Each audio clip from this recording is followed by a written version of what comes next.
Husband's lawyer served her divorce papers at work. She smiled and handed him an envelope that destroyed his whole life. My beautiful family, you're about to hear one of the most shocking and powerful wife stories ever told. Please don't skip the video. A short prayer for you. May God bless you with endless happiness and give you everything your heart desires. Don't forget to smash the like button and comment, I am with my brother. Let's dive into this unbelievable story. Some women are born to shine in the shadows, and at 32, Aria Delacroix had made an art of being magnificently invisible. Golden Manhattan sunlight streamed across her mahogany desk as she reviewed the Thornfield acquisition contracts, her manicured fingers tracing columns of numbers that would make or break a $40 million deal. She possessed the kind of razor-sharp intelligence that could dissect a failing merger over breakfast and resurrect it before lunch. Yet the brass nameplate on her office door read simply, A. Delacroix Consulting. No mention of the empire she had quietly built from behind the scenes. Mrs. Cross? Her assistant's voice crackled through the intercom, using the married name that felt increasingly foreign on Aria's tongue. Your husband's office called. The Henderson project needs immediate attention. Aria's jaw tightened imperceptibly. Another crisis for her to solve while Damien Cross collected the credit and posed for magazine covers. She glanced at the latest issue of Manhattan Business Weekly, propped against her computer monitor. Damien's confident smile dominating the cover beneath the headline, The Golden Touch, How Damien Cross Turns Dreams into Empires. If they only knew the truth. Tell them I'll handle it, Aria replied, already pulling up the Henderson files. 3 months ago, she had warned Damien about the zoning complications that would plague this project. He had dismissed her concerns with a patronizing smile and a pat on her hand, treating her like a child playing dress-up in the corporate world. Now, facing city council rejections and furious investors, he desperately needed her expertise to clean up his mess. She had been cleaning up his messes for 8 years.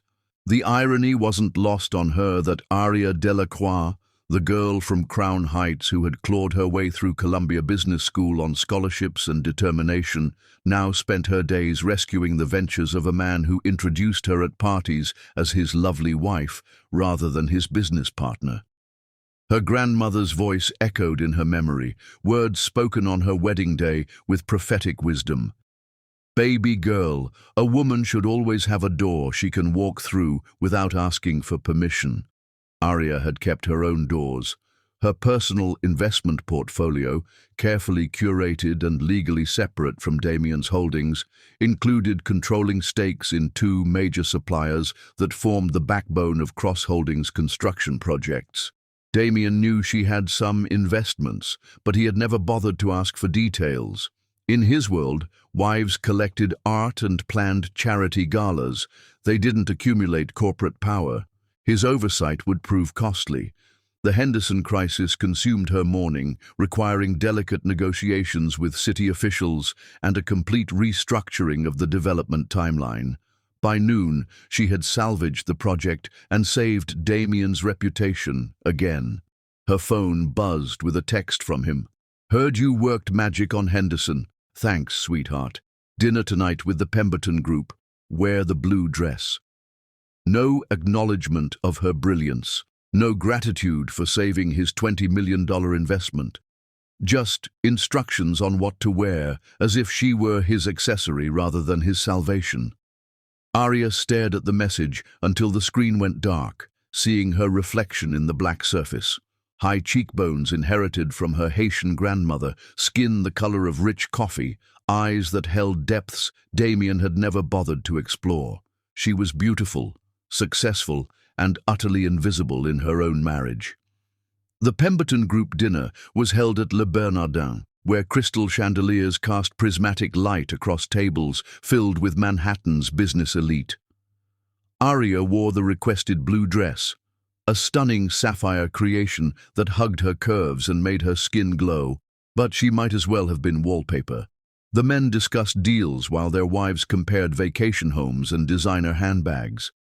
"The Brooklyn waterfront project is revolutionary," Damien was saying, gesturing expansively with his wine glass. "We're talking about transforming an entire neighborhood, creating jobs, revitalizing the community." Arya bit back a smile. She had conceived that project, spending months walking those Brooklyn streets, talking to longtime residents, understanding their needs and dreams.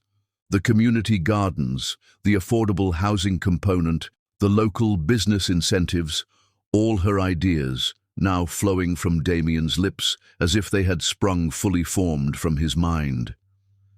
"Damien has such vision," gushed Patricia Pemberton, the wife of their potential investor. "How does he come up with these innovative concepts?" "It's all about listening," Damien replied smoothly, "understanding what communities really need." The lies came so easily to him now. Arya wondered when she had become complicit in this charade, when she had started accepting credit stolen in small increments until nothing remained for her. "And what do you do, Arya?" asked James Pemberton, finally acknowledging her presence. Before she could answer, Damien's hand found hers, squeezing with just enough pressure to signal her to stay quiet. "Arya keeps me grounded," he said with his most charming smile. "She's my inspiration, my muse, behind every successful man, right?" The table laughed politely. Arya's smile felt carved from ice. But then something shifted in the restaurant's atmosphere. A figure appeared beside their table, tall, commanding, with salt and pepper hair and intelligent grey eyes that seemed to see everything. The maitre d' was leading him to a nearby table when those eyes found Arya's face. Recognition hit like lightning. "Arya Delacroix?" The voice was deeper than she remembered, roughened by years, but unmistakably familiar. Rhodes Whitman. His name fell from her lips like a prayer she thought she had forgotten. Law school, study sessions that stretched until dawn, coffee-fueled debates about justice and integrity. The boy who had believed she could change the world, who had seen her potential when she could barely see it herself. "You two know each other?" Damien's voice carried a sharp edge. "Columbia Law," Rhodes replied, his gaze never leaving Arya's face. "We were study partners. Arya was the smartest person in our class." The words hung in the air like an accusation. When was the last time someone had called her smart in Damien's presence? When was the last time someone had looked at her and seen her mind rather than her marriage? "That's wonderful," Patricia Pemberton chirped. "Small world, isn't it?" "Indeed," Rhodes said, but his eyes remained locked with Arya's. "I was just thinking about our constitutional law discussions. You had such fascinating perspectives on corporate accountability and justice." Heat crept up Arya's neck. He remembered. After all these years, he remembered their conversations, their dreams, their late-night debates about using law to protect the powerless against predatory business practices. "That was a long time ago," she said softly. "Some things don't change," Rhodes replied. "Intelligence, integrity, the desire to fight for what's right." Damien's grip on her hand tightened to the point of pain.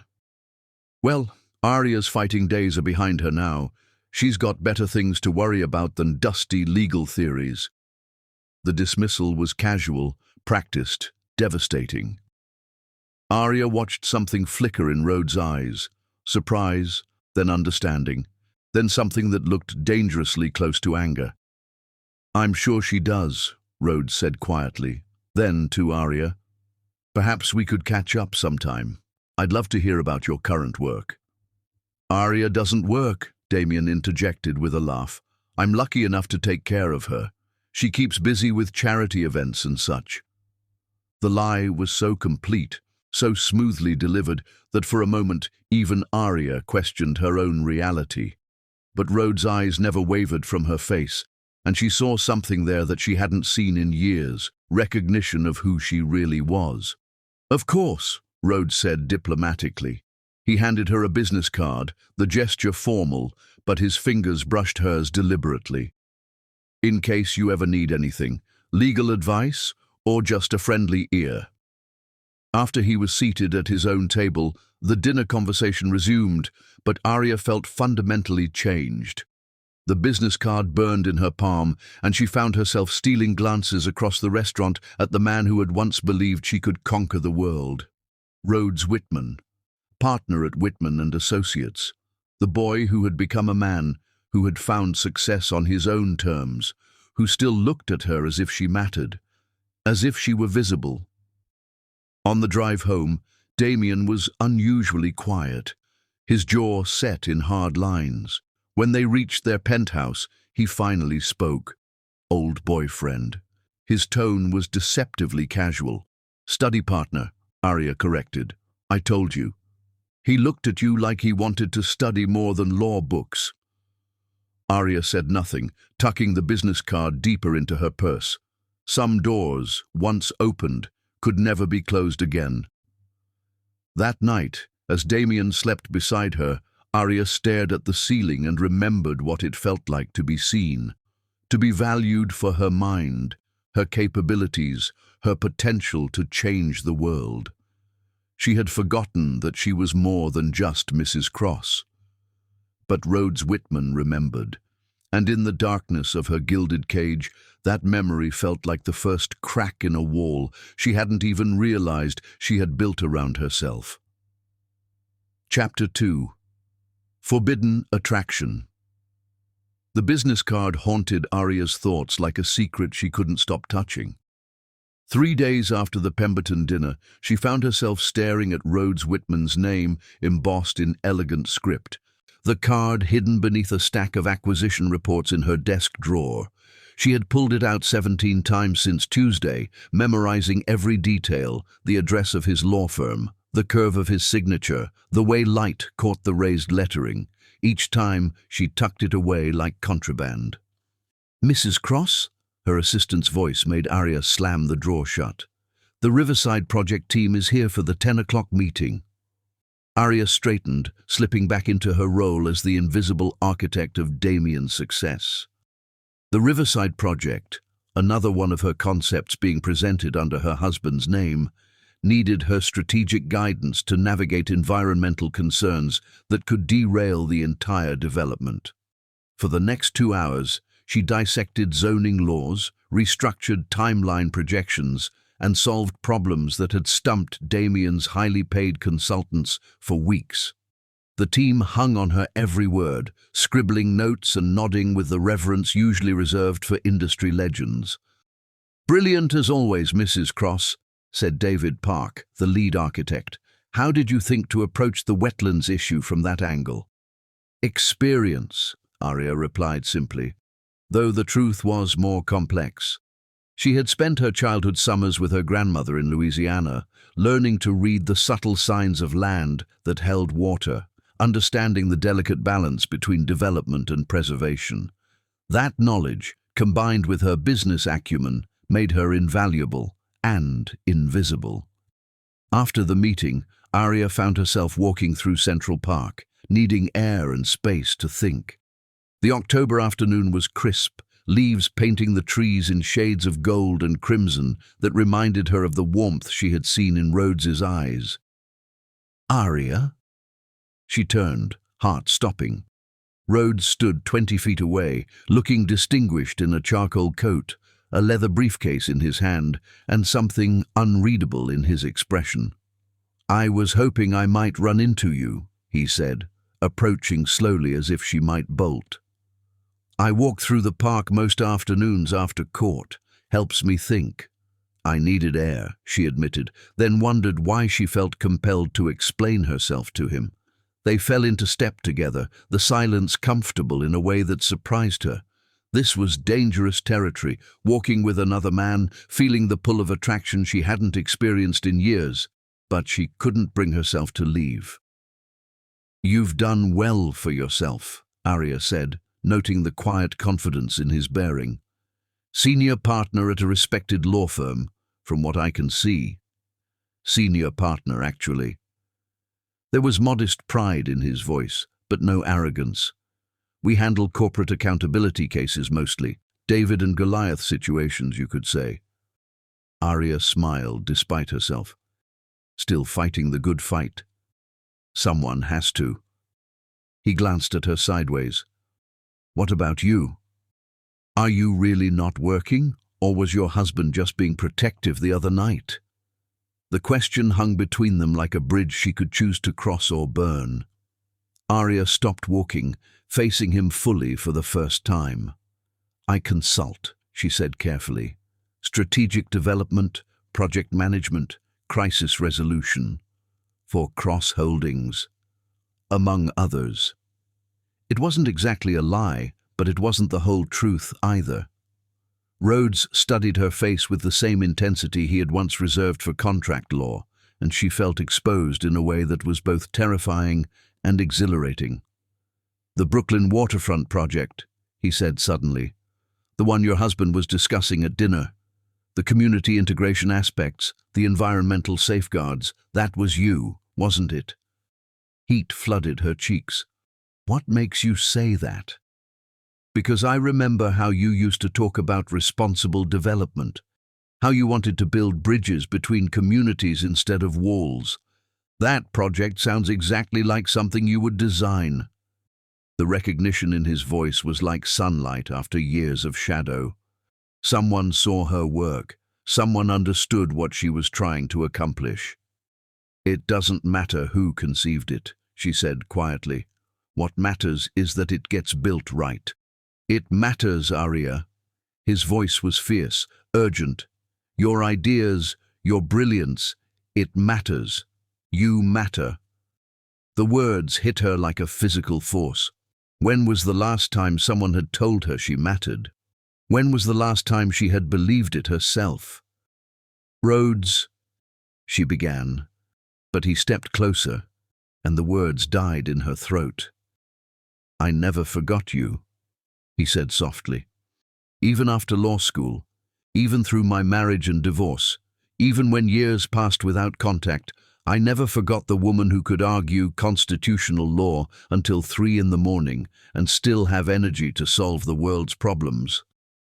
That woman was very young, Arya whispered. Very naive. That woman was extraordinary. She still is. The space between them seemed charged with electricity. Arya felt herself leaning toward him, drawn by a magnetic pull she hadn't experienced in years, but reality crashed over her like cold water. I'm married, she said, stepping back. Unhappily. The word hung in the air between them, too true to deny and too dangerous to acknowledge. You don't know that, she protested weakly. Don't I? Rhodes' grey eyes were steady, compassionate, devastating in their clarity. I saw how he talked to you, how he dismissed your intelligence, your contributions. That's not how a man treats a woman he loves and respects. Arya wrapped her arms around herself, suddenly cold despite the afternoon sun. It's complicated. Love shouldn't be complicated, Arya. It should be simple, clear. A partnership between equals who see the best in each other. Is that what you had? She asked, deflecting. In your marriage? Rhodes was quiet for a long moment. No, he admitted. Sarah wanted me to be someone I wasn't. More ruthless, more willing to compromise my principles for profit. She left me for a corporate lawyer who charges 4 times my rate and has no problem defending companies that poison rivers. I'm sorry. Don't be. It taught me what I don't want, what I won't accept. He paused, his gaze intense. And what I will fight for. The implication in his words made Arya's pulse race, but before she could respond, her phone buzzed with a text from Damien. Where are you? Henderson meeting moved up to 4, need damage control. Another crisis, another mess for her to clean up while he took the credit. I have to go, she said, hating the disappointment in her own voice. Of course. Rhodes handed her another business card, this one with his personal cell phone number written on the back in strong, decisive handwriting. In case you ever need to talk, about business, about law, about anything. Their fingers brushed as she took the card, and the contact sent electricity shooting up her arm.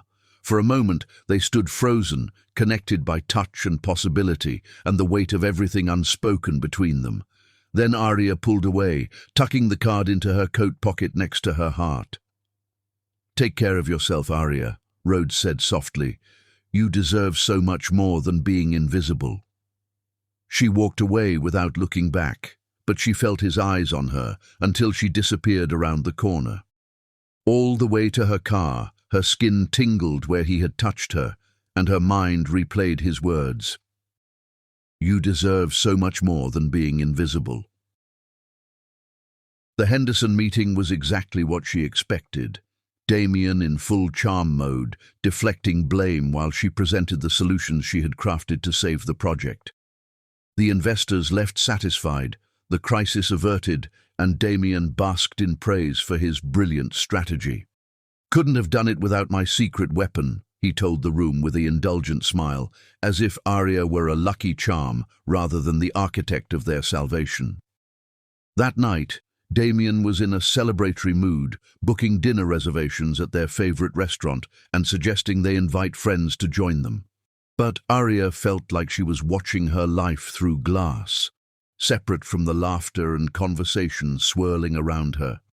"You seem distracted tonight," observed Melissa Hartwell, one of the other wives. "Everything okay?" "Just tired," Arya replied automatically, but her hand drifted to her coat pocket where Rhodes' card waited like a lifeline. She excused herself to the ladies' room and pulled out her phone, staring at the number he had written in his careful script. Before she could second-guess herself, she typed a message. "Thank you for seeing me today. Really seeing me. It meant more than you know." She hit send before courage could abandon her. The response came within minutes. "You are impossible to miss, Arya. You shine too brightly to ever truly be invisible." Standing in the marble-appointed restroom of New York's most exclusive restaurant, reading words that made her feel more valued than 8 years of marriage, Arya finally understood what her grandmother had meant about keeping doors open. Some doors led back to who you used to be. Some doors led forward to who you might become. And some doors, if you were brave enough to walk through them, led to the person who had been waiting for you all along. When she returned to the dinner table, Damien was deep in conversation with his friends about a weekend golf trip to the Hamptons. He didn't notice that she had been gone for 10 minutes. He didn't notice the flush in her cheeks or the way her eyes sparkled with something that had nothing to do with the wine. For the first time in years, Arya felt fully alive. And for the first time in her marriage, she felt the stirrings of something that terrified and exhilarated her in equal measure. Hope. Chapter 3. The trap is set. The blow came on a Monday morning, delivered by a man in a $5,000 suit who smiled like he was handing her flowers instead of a death sentence. Arya looked up from the Meadowbrook development contracts to find a stranger standing in her office doorway, tall, silver-haired, with the predatory confidence of a Manhattan attorney who billed by the minute. "Mrs. Arya Cross." His voice was smooth as aged whiskey and twice as poisonous. "Yes?" She set down her pen, instinctively straightening in her chair. "Marcus Rothstein, attorney for Mr. Damien Cross." He stepped into her office without invitation, closing the door behind him with deliberate precision. "I have some documents that require your immediate attention." The manila envelope he placed on her desk felt heavy as lead.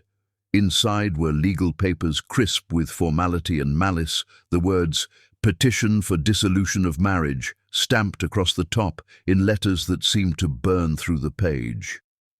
Arya's hands remained steady as she read, but her heart hammered against her ribs. Asset division, spousal support, terms that painted her as a dependent spouse entitled to minimal compensation for 8 years of invisible labor. The prenuptial agreement, signed when she was 24 and foolishly in love, would leave her with virtually nothing. The penthouse, the art collection, the business interests she had helped build, all of it would remain with Damien. But it was the handwritten note, clipped to the back page, that made her blood freeze. By the time you read this, the board will have voted you out of every position. You've been a wonderful accessory, darling, but it's time for an upgrade. Try not to make this difficult. Jack.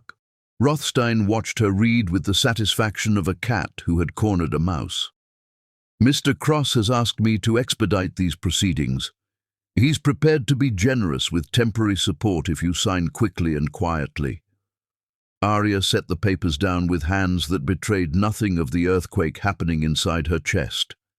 8 years.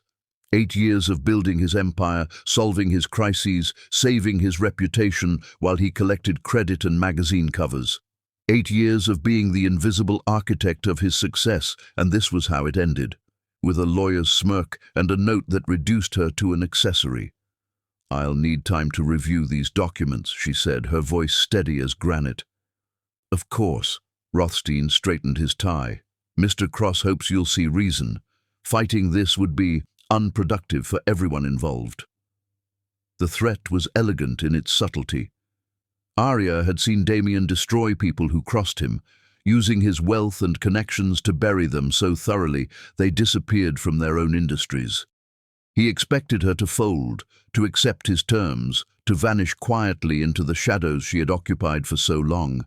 He had no idea who he was really dealing with. After Rothstein left, Arya sat in the silence of her office, staring at papers that represented the end of everything she had built. But beneath the shock and hurt, something else was stirring, something sharp and calculating and utterly without mercy. Her phone buzzed, a text from Damien. "Sorry you had to find out this way. Lawyers insisted on formal service. Let's keep this civilized." Civilized. As if there were anything civilized about ambushing your wife with divorce papers while simultaneously destroying her professional life. As if civility could exist alongside betrayal of this magnitude. She needed to get out of the office before she did something foolish, like throw her computer through the window or call Damien and say things that couldn't be taken back. Her hands shook as she gathered her purse and the divorce papers, the weight of her crumbling life suddenly unbearable. Central Park was nearly empty in the late afternoon, the October chill keeping all but the most determined joggers indoors. Arya found herself on the same bench where she and Rhodes had parted ways 3 days ago, when her biggest problem had been resisting the pull of attraction to a man who wasn't her husband. Now her husband was no longer her husband, or wouldn't be once the papers were final. The irony was devastating. Her phone rang, and without thinking, she answered. "Arya?" Rhodes' voice was warm, concerned. "I was just thinking about you. What's wrong?" She hadn't said a word, but somehow he heard the devastation in her breathing. "I'm in the park," she said, and her voice cracked on the words. "I'll be right there." "Rhodes, you don't need to—" "I'll be right there," he repeated, and the line went dead. 15 minutes later, she saw him jogging toward her across the grass, still wearing his court suit but having abandoned his tie somewhere along the way. The sight of him, this man who dropped everything to come to her when she needed him, broke something open in her chest. What happened? He sat beside her on the bench. Component placement close enough that she could feel his warmth, but careful not to touch without permission. She handed him the divorce papers without a word, watched his face change as he read, saw the muscle jump in his jaw when he reached the asset division, witnessed the flash of pure fury when he found Damien's note. "This bastard," Rhodes said quietly, and the controlled rage in his voice made her look up. "This absolute bastard." "He served me at work," Arya said, and suddenly the words were pouring out. "Had his lawyer walk into my office like it was a business meeting. 8 years, Rhodes. 8 years of building his empire, and he thinks he can just discard me?" "The prenup is unconscionable," Rhodes said, flipping through pages with professional efficiency. The asset division ignores your contributions to his business. Any competent attorney could challenge this. With what money? He's cutting me off from everything. The full scope of her situation was becoming clear. No income, no access to our accounts, no professional reputation left after he's done destroying it. Rhodes set the papers aside and turned to face her fully. "Arya, look at me." She met his eyes, seeing something there that made her breath catch. "You are not powerless," he said with quiet intensity. "You are not some helpless, dependent wife. You are Arya Delacroix, the woman who graduated summa cum laude from Columbia Law, who built a real estate empire while her husband took credit, who can solve problems that stump teams of experts. That woman feels very far away right now. She's right here." His hand found hers, warm and steady. "And she's about to remind your soon-to-be ex-husband why underestimating her was the biggest mistake of his life." The contact sent warmth shooting up her arm, but it was his words that truly reached her. He saw her strength when she couldn't find it herself. He believed in her capabilities when her world was crumbling. "I don't know how to fight this," she admitted. "Then let me help you." His grey eyes were fierce with determination. "Let me represent you. Let me show this arrogant fool what happens when he tries to erase someone as extraordinary as you." "Rhodes, I can't afford—" "Pro bono," he said firmly. "This isn't about money, Arya. This is about justice. This is about making sure that brilliant women don't get thrown away like yesterday's newspaper." She stared at him, this man who was offering to fight her battles without expecting anything in return, who saw her worth when her own husband had reduced her to a footnote. "Why?" she whispered. His thumb brushed across her knuckles, a touch so gentle it made her ache. "Because you matter. Because your contributions matter. Because someone needs to stand up and say that what he's doing is wrong. And because you care about me." "Yes," he said simply. "Because I care about you. More than I should, probably, but I stopped caring about should when I saw you across that restaurant and realized you were exactly as magnificent as I remembered." The admission hung between them, honest and devastating and full of possibility. Arya felt tears burn her eyes, not from grief anymore, but from something that felt dangerously close to hope. "If we do this," she said slowly, "if you help me fight him, people will talk. They'll assume things about us. Let them talk." Rhodes's voice was steady as stone. "I've spent too many years caring what people think. I won't watch you get destroyed because I'm worried about appearances." Arya looked down at their joined hands, at the way his fingers intertwined with hers like they belonged there. For 8 years, she had been half of a marriage where she was invisible, unvalued, taken for granted. Now this man was offering her something she had almost forgotten existed: partnership, recognition, respect. "Okay," she said quietly. "Okay. Help me fight him." She lifted her eyes to meet his, feeling steel return to her spine. "Help me show Damian Cross what happens when he tries to erase the woman who made him everything he is." Rhodes smiled, and it was sharp as a blade and twice as dangerous. "Now you sound like the Arya I remember." As the sun set over Central Park, casting long shadows across the grass, Arya felt something shift inside her. The victim who had been served papers that morning was gone. In her place sat a woman who had been pushed too far, who had nothing left to lose and everything to gain. Damian thought he had trapped her. He thought he had stripped away her power, her options, her ability to fight back. He had no idea that in trying to destroy her, he had just awakened the most formidable opponent he would ever face. And he had no idea that she wasn't fighting alone anymore. Chapter 4. The Counter-Strike. Begins War was a game best played by those who understood that the most devastating weapons were often hidden in plain sight. Arya sat in Rhodes's law office at 7 in the morning, watching him review documents by the golden light filtering through floor-to-ceiling windows. His shirt sleeves were rolled up, revealing strong forearms, and his usually perfect hair was slightly disheveled from running his hands through it, a gesture she remembered from their law school study sessions. "Your husband made a critical error," Rhodes said, looking up from the portfolio spread across his mahogany desk. "He assumed your assets were negligible because you kept them separate." "Grandmother's advice," Arya replied, sipping coffee that tasted like liquid clarity. "She always said a smart woman keeps her own keys." Rhodes smiled, the expression transforming his entire face. "Your grandmother was brilliant. These holdings are substantial, Arya, more than substantial. They're strategically positioned." The documents told a story Damien had never bothered to read. Over 8 years, while he collected accolades for her ideas, Arya had quietly built a portfolio worth $37 million. Not in glamorous stocks or trendy tech companies, but in the unglamorous backbone of construction: concrete suppliers, steel fabricators, specialty contractors, companies that Cross Holdings couldn't function without. Meridian Concrete, Rhodes read from the list. 68% ownership. They supply concrete for 70% of Cross Holdings projects. "Damien introduced me to the owner 5 years ago at a charity gala," Arya said with satisfaction. "Poor man was facing bankruptcy after his partner embezzled funds.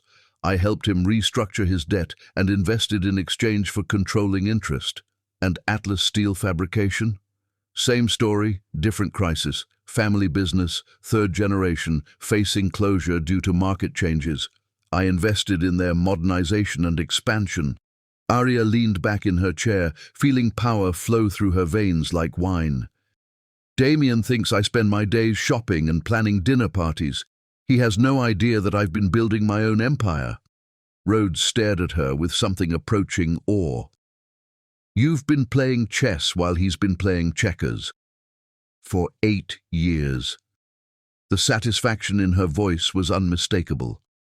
"Every crisis he dismisses, every problem he ignores, I find solutions that benefit both him and me. The difference is, I make sure I hold the cards. And now it's time to play them." At exactly 9 a.m., Arya made the first call. Thomas Meridian, CEO of Meridian Concrete, answered on the second ring. "Arya, what a pleasant surprise. How can I help you?" "I need you to freeze all deliveries to Cross Holdings projects, effective immediately," she said calmly. "Tell them there are concerns about pending legal matters that require resolution." There was a brief pause. "Is everything all right?" "Everything's fine, Thomas. This is just a business precaution. Can you do this for me?" "Of course. You saved my company, Arya. Whatever you need." The second call went to Maria Santos at Atlas Steel Fabrication.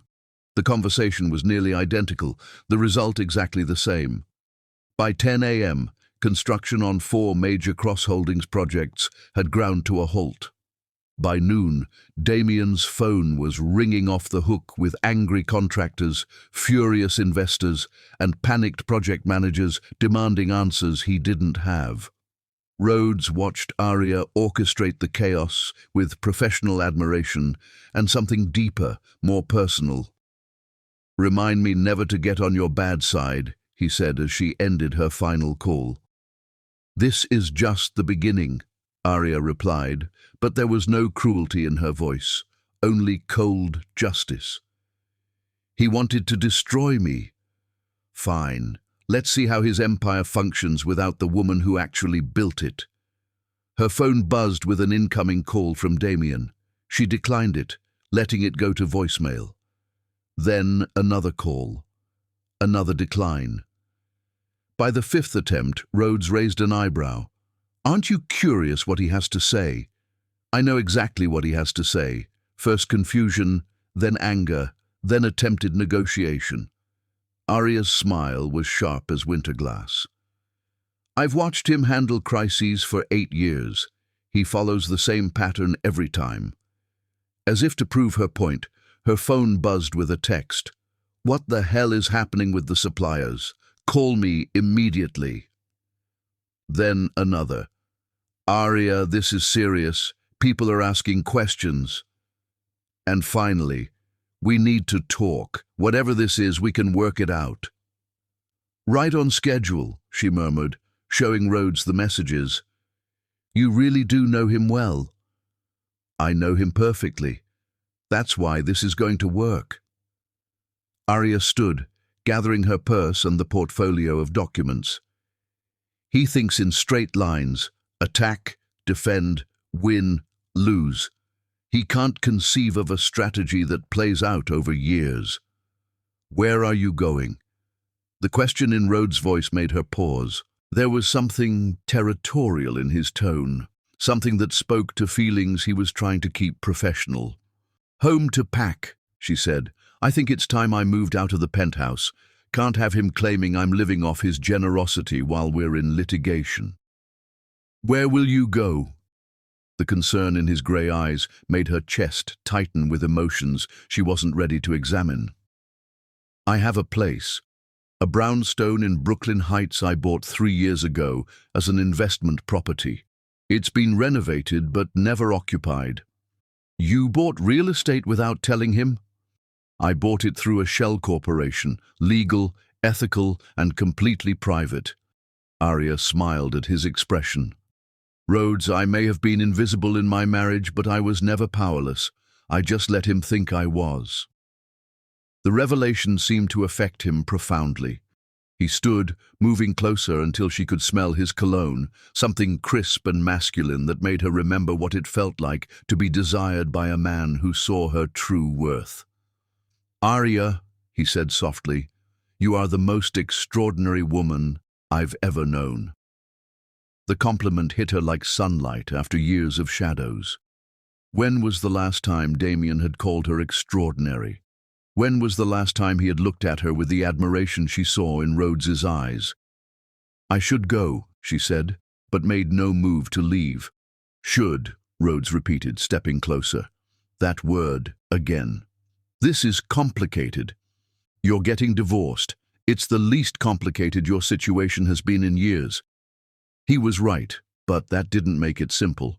Standing in his office with afternoon light painting patterns on the walls and the evidence of her strategic brilliance spread across his desk, Arya felt the pull of attraction stronger than gravity. "If we—" she began, but he interrupted. "We don't have to decide anything today," he said gently. "But I want you to know that what I feel for you isn't gratitude or nostalgia or the thrill of an old memory. It's real, Arya. It's based on who you are now. This incredible woman who just brought a real estate empire to its knees before lunch."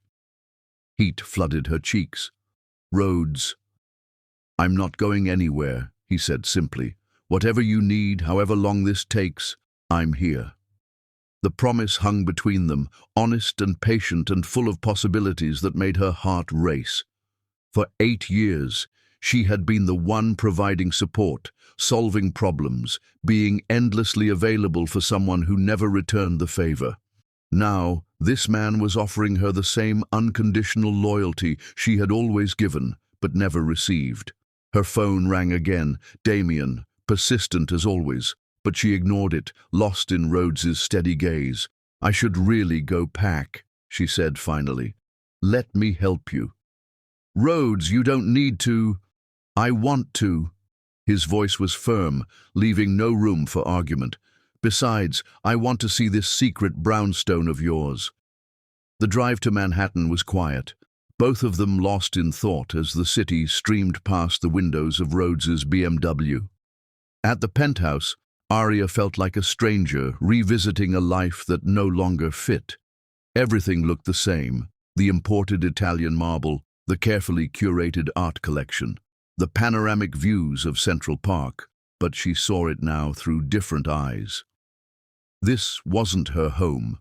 It was Damien's stage, and she had been just another prop in his carefully constructed image of success.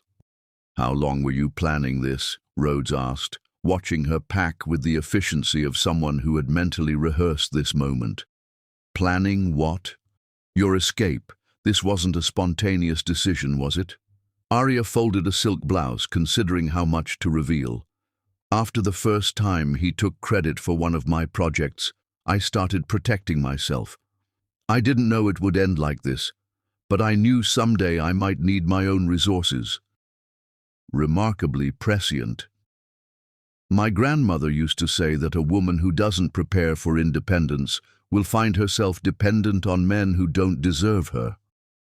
Arya smiled sadly. I wish she could have lived to meet you. The comment slipped out before she could stop it, too intimate and revealing for their carefully maintained boundaries. But Rhodes's answering smile was worth the risk. I wish I could have met her too, he said softly. She raised an extraordinary granddaughter.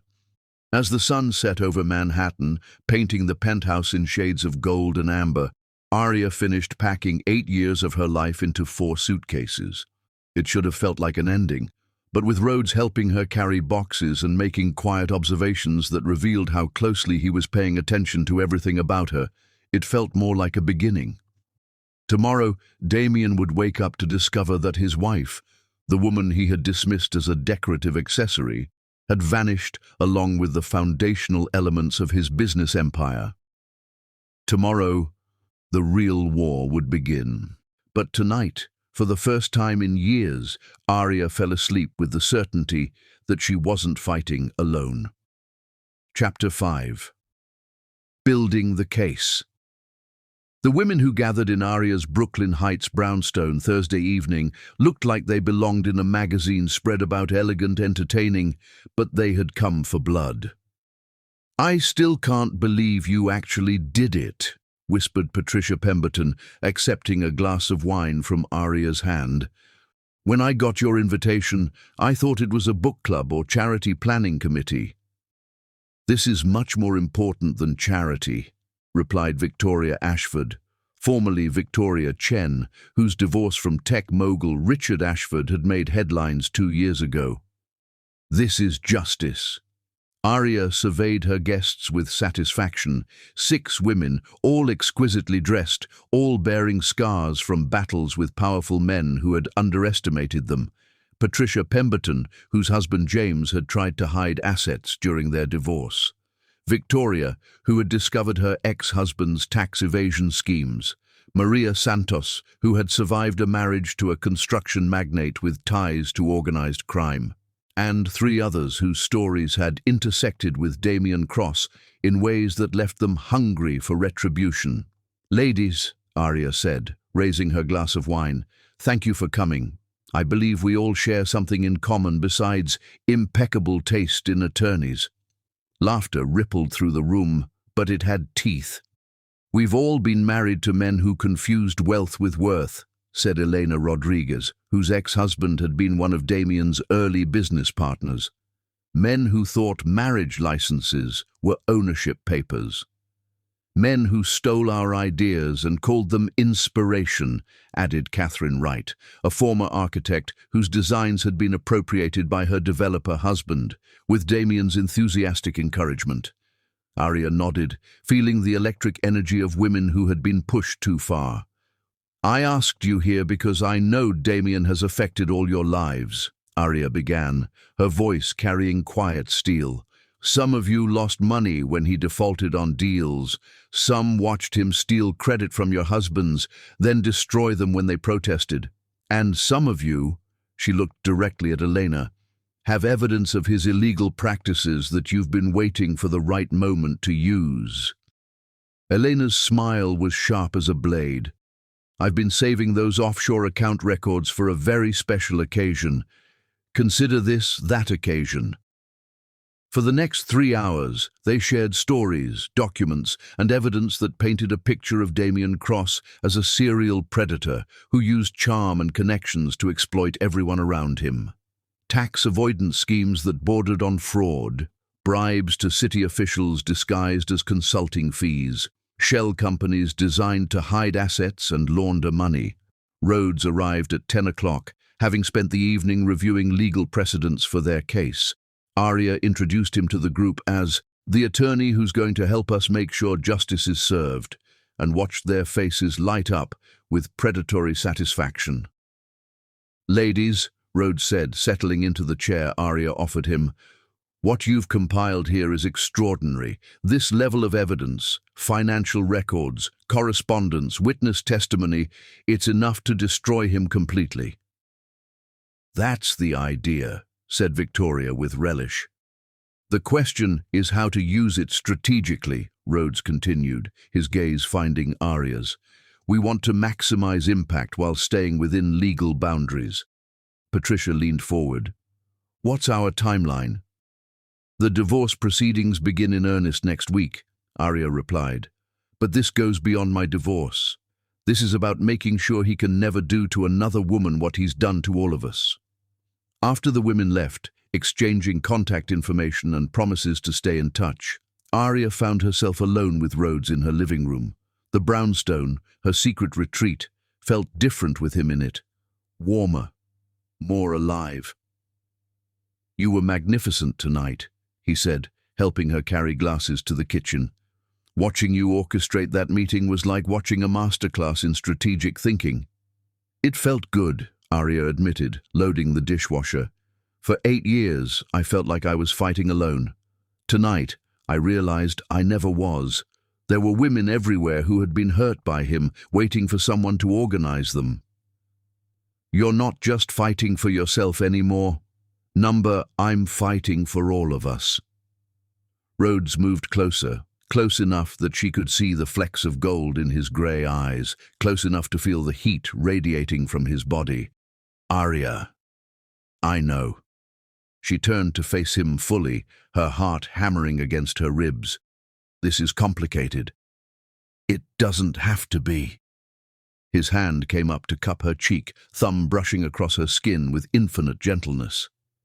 The touch sent electricity shooting through her entire body, awakening nerves that had been dormant for years. I'm still married, she said, but the words lacked conviction.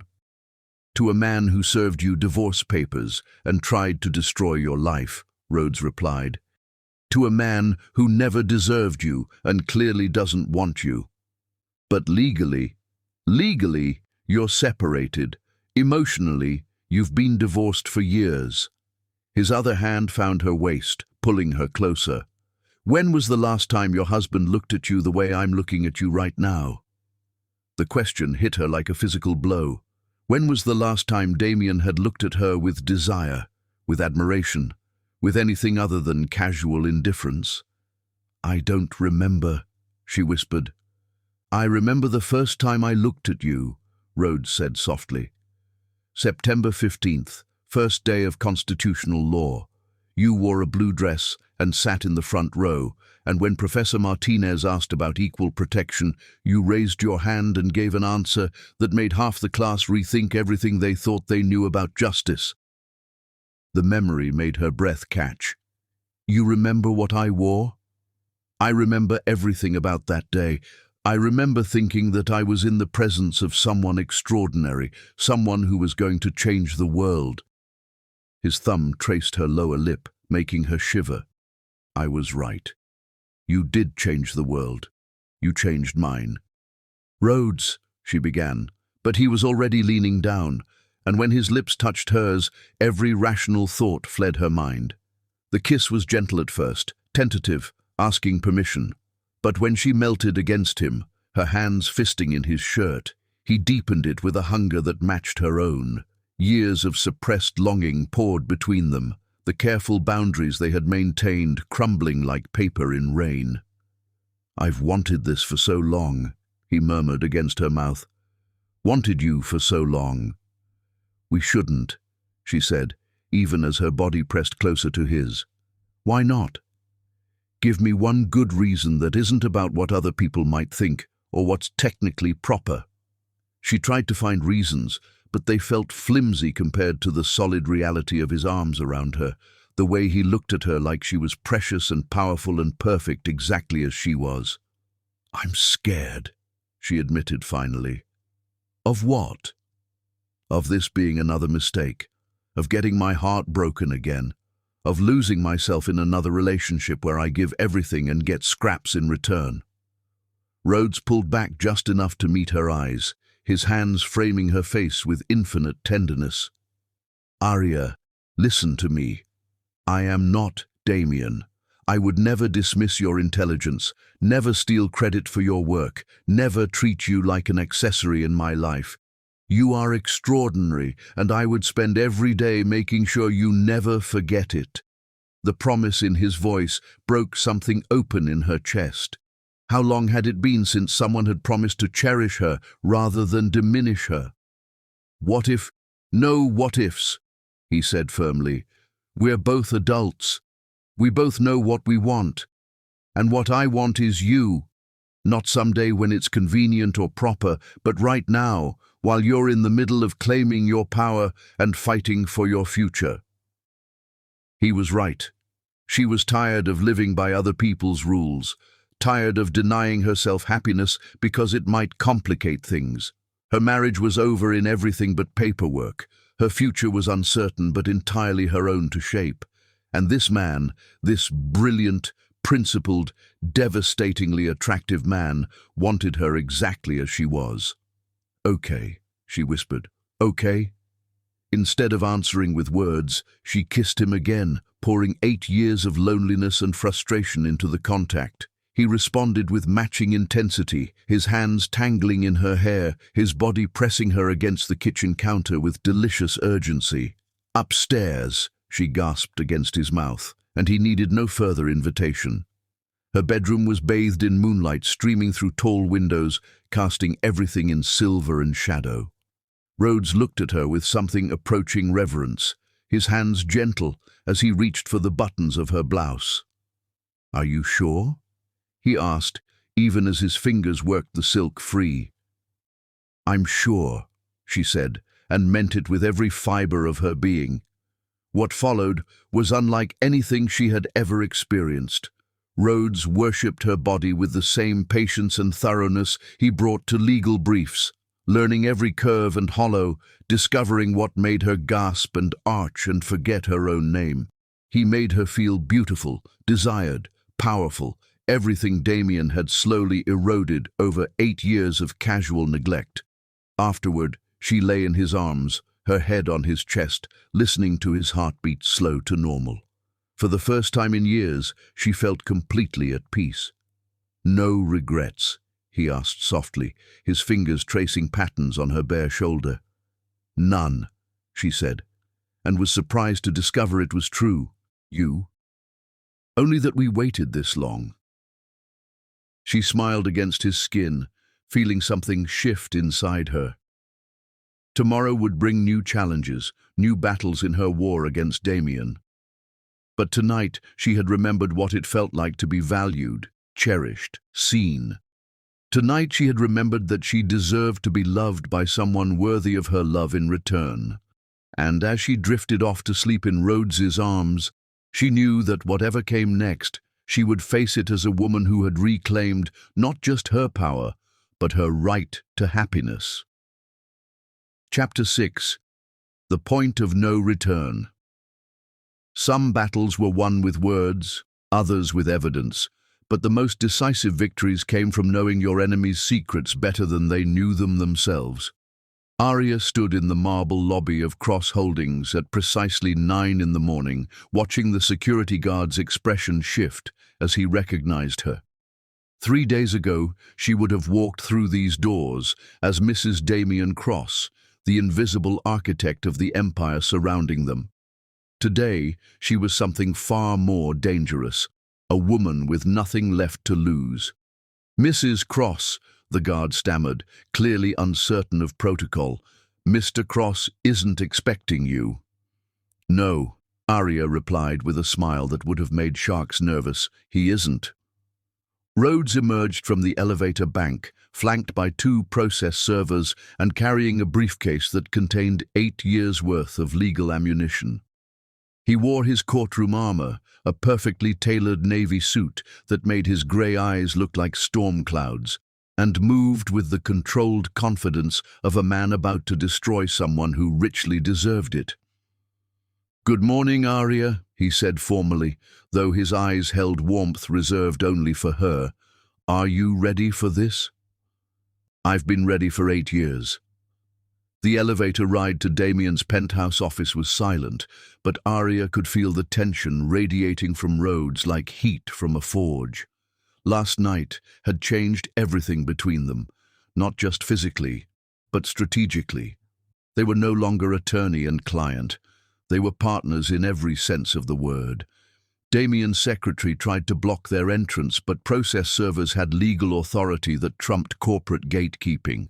The mahogany doors to his office flew open to reveal her soon-to-be ex-husband behind his desk, phone pressed to his ear, gesturing wildly as he tried to explain to investors why his construction projects had suddenly ground to a halt.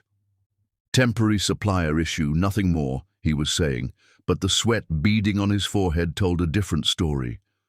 We'll have it resolved within... He looked up and saw her. The color drained from his face like water from a broken glass. I'll call you back, he said into the phone, never taking his eyes off Arya. Hello, Damien. She stepped into the office she had helped him design, noting how small it seemed now that she no longer lived in his shadow. You look stressed. What are you doing here? His voice held the tight control of a man barely containing panic. Serving you with legal documents, Rhodes answered, nodding to the process servers. Mr. Cross, you're being served with subpoenas demanding full disclosure of all financial assets, including overseas accounts, shell companies, and any funds held in trust or through third-party entities. The servers placed thick manila envelopes on Damien's desk with the ceremonial weight of guillotine blades. Arya watched her husband's face cycle through confusion, disbelief, and then blazing fury. This is harassment, Damien snarled, ripping open the first envelope. You can't just... His voice died as he read the legal documents. Where did you get this information? Arya smiled. Amazing what you can discover when you actually pay attention to the business you're supposedly running. The subpoenas were masterpieces of legal warfare, each one targeting a specific aspect of Damien's financial empire. Bank records from accounts she had discovered through their shared business email, corporate filings for shell companies she had uncovered during her years of solving his crises, investment documents that painted a clear picture of systematic tax avoidance and asset hiding. You've been spying on me, Damien accused, his voice rising. I've been watching you steal credit for my work while building a criminal enterprise, Arya replied calmly. There's a difference. Rhodes moved closer to the desk, his presence a subtle threat.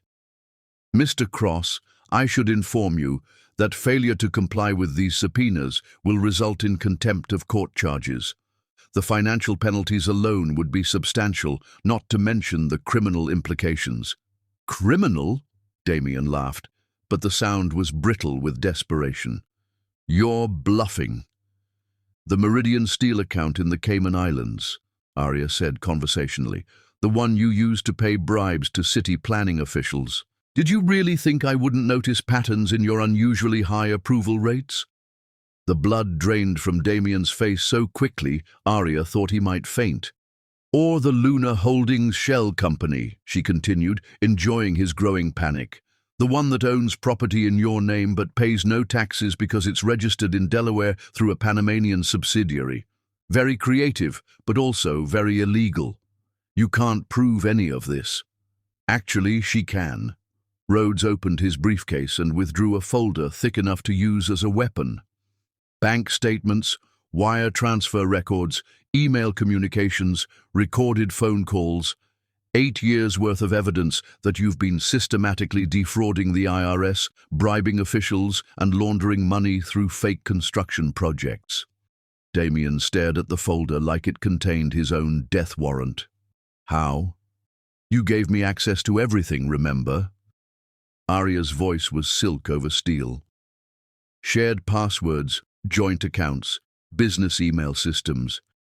You were so confident that I was just your pretty little wife that you never bothered to hide your crimes from me. I trusted you. You underestimated me. There's a difference. For a moment, They stared at each other across the desk where she had once sat to solve his problems, now transformed into opposing generals in a war that only one of them could win. "What do you want?" Damien asked finally. "Full asset disclosure, fair division of marital property, and acknowledgement of my contributions to cross-holdings," Arya replied, "plus criminal prosecution for your tax evasion and bribery schemes. You're destroying everything we built together." "We didn't build anything together, Damien. I built an empire while you took credit and magazine interviews." Arya leaned forward, letting him see the steel in her eyes. "Now I'm taking it back." The process servers left, their job completed, but Rhodes lingered in the doorway. "You have 72 hours to comply with the disclosure requirements," he told Damien. "After that, we file with the district attorney's office." As they rode the elevator down, Arya felt lighter than she had in years. The war was officially declared, the terms set, and for the first time, she held all the advantages.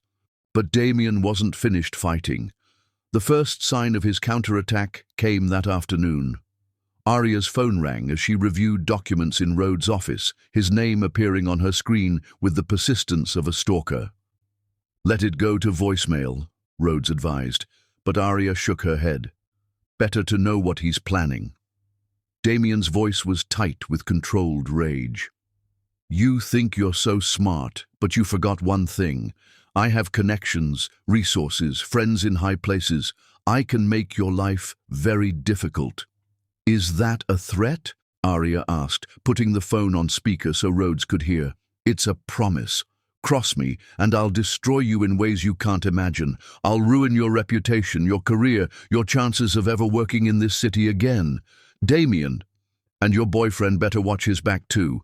Accidents happen to lawyers who get too aggressive with powerful clients." The line went dead, leaving silence that crackled with menace. Rhodes was already reaching for his own phone. "I'm calling building security and the police." That was a direct threat. "He's scared," Arya said, though her hands were trembling slightly. "Scared men make stupid mistakes. They also make dangerous ones."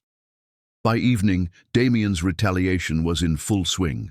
Arya received calls from 3 potential clients cancelling consulting contracts.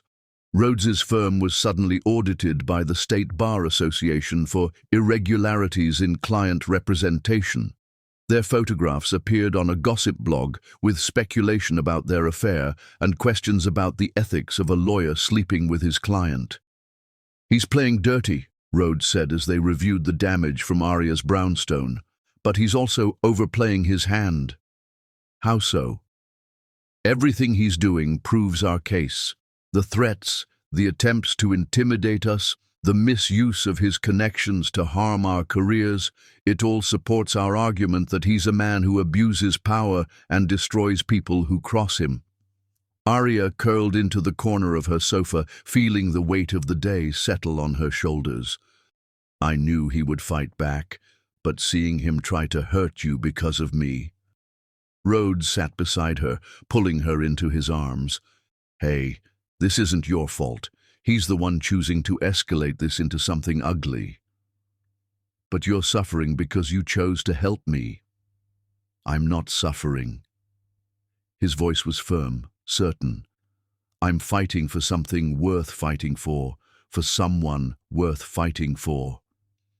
She looked up at him, seeing the determination in his grey eyes, the strength in the set of his jaw. "You're not having second thoughts?"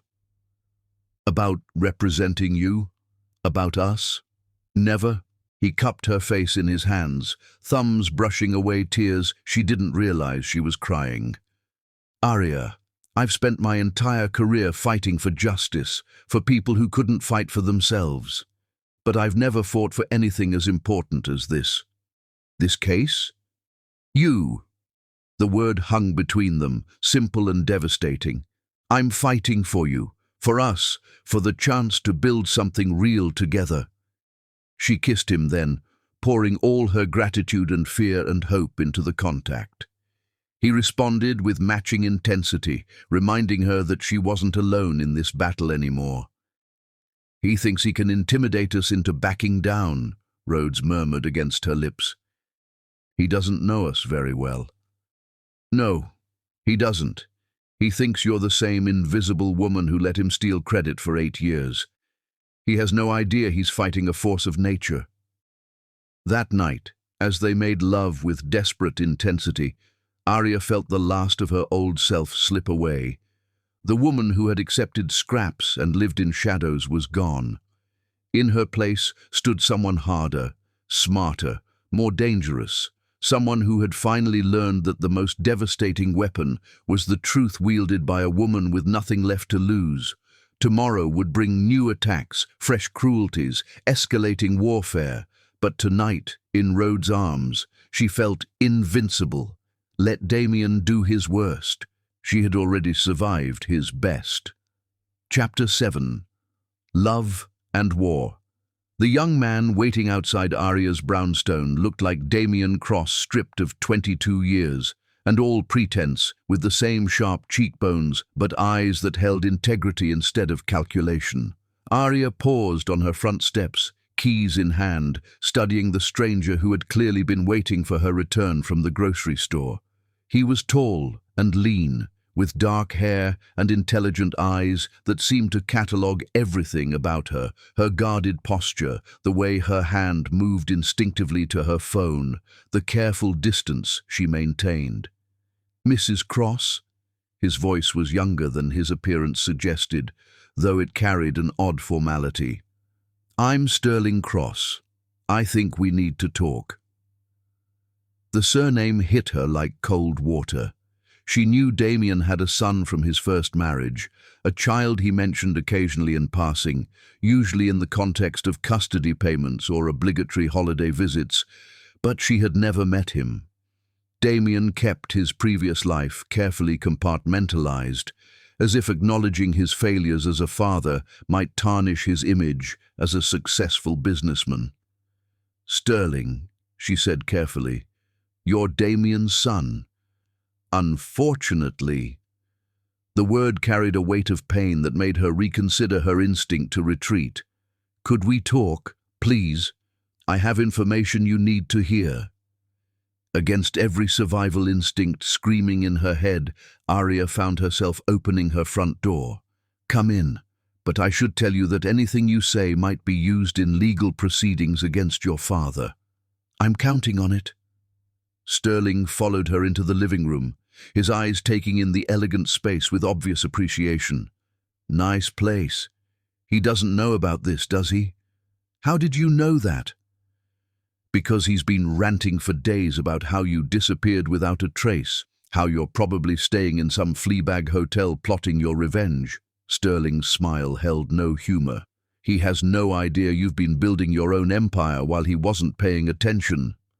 Arya studied the young man, 18, maybe 19, with his father's commanding presence, but none of his arrogance.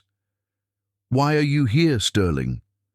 "Because I've watched him destroy people my whole life, and I'm tired of pretending I don't see it." He sat forward, his expression intense. "I know what he did to you. I know how he stole credit for your work, how he treated you like an accessory instead of a partner. And I know about the illegal things, the offshore accounts, the bribes, the money laundering." "You know about those?" "I've known for years. He thinks I'm just some college kid who comes around for money, but I've been watching him, documenting his crimes, waiting for someone brave enough to use the information." Sterling's eyes met hers with startling directness. "You're that someone." Before Arya could respond, her phone rang. Rhodes checking in after his afternoon in court. She answered, needing his presence for this conversation. "We have a visitor," she said without preamble. "Damien's son. He says he has information. I'll be right there." "You don't trust me," Sterling observed after she hung up. "I don't trust anyone associated with your father." "Smart policy, but I'm not associated with him by choice." Sterling's voice hardened. "Do you want to know what it's like growing up as Damien Cross's son? Watching him charm everyone while knowing he's a liar and a cheat. Seeing him destroy my mother in court and then brag about it to his friends." The pain in his voice was too raw to fake. Sterling ... He tried to buy my silence when I turned 18. Offered me a trust fund if I agreed to never speak publicly about his business practices. I told him I'd rather be poor than complicit. He laughed bitterly. So now I'm poor and complicit by blood, which is somehow worse. Rhodes arrived 20 minutes later, his lawyer instincts immediately assessing the situation. Arya watched him study Sterling with professional skepticism while Sterling met his gaze without flinching. "You're the attorney representing my stepmother," Sterling said, offering his hand. "Soon-to-be ex-stepmother," Rhodes corrected, but shook the offered hand. "And you're here because I have access to things she doesn't. Financial records, recorded conversations, private communications." Sterling reached into his jacket and withdrew a flash drive. "Everything I've collected over the past 3 years, waiting for the right moment to use it." Rhodes and Arya exchanged glances. This could be the break they needed, or an elaborate trap designed by Damien to discover their legal strategy. "Why now?" Rhodes asked. "Why risk your relationship with your father to help someone you barely know?" Sterling's answer came without hesitation. "Because she's the first person who ever stood up to him and had a chance of winning." For the next hour, they reviewed the contents of the flash drive on Arya's laptop. Financial spreadsheets detailing cash payments to city officials, audio recordings of Damien bragging about tax evasion schemes, email chains between Damien and his accountant discussing how to hide assets from potential divorce proceedings. "He's been planning to leave you for over a year," Sterling said quietly as they listened to one particularly damning conversation. The affair, the divorce papers, the asset protection, all of it was calculated. Arya felt something cold settle in her stomach. She had known about the affair, suspected the financial manipulation, but hearing the clinical way Damien discussed discarding her still hurt. "There's more," Sterling continued. "He's been funneling money into accounts under my name, thinking he could claim it was gifts to his son and therefore protected from divorce proceedings." "That's fraud," Rhodes said immediately. "I never asked for it, never touched it. Never even knew about most of it until I started investigating." Sterling's voice carried quiet fury. "He's been using me as a shield for his crimes since I was 16. Rhodes studied the young man with new respect. "What do you want from us?" "Nothing. I just want him to finally face consequences for what he's done." Sterling met Arya's eyes. "He destroyed my mother, humiliated her in court, and then spent years bragging about how he had outmaneuvered her legal team. I was 14 when she died, still trying to rebuild her life after he'd finished with her." The words hung in the room like a judgment. Arya felt the weight of recognition. She could have been Sterling's mother, broken and discarded after years of being systematically diminished. "I'm sorry," she said softly. "Don't be sorry. Win."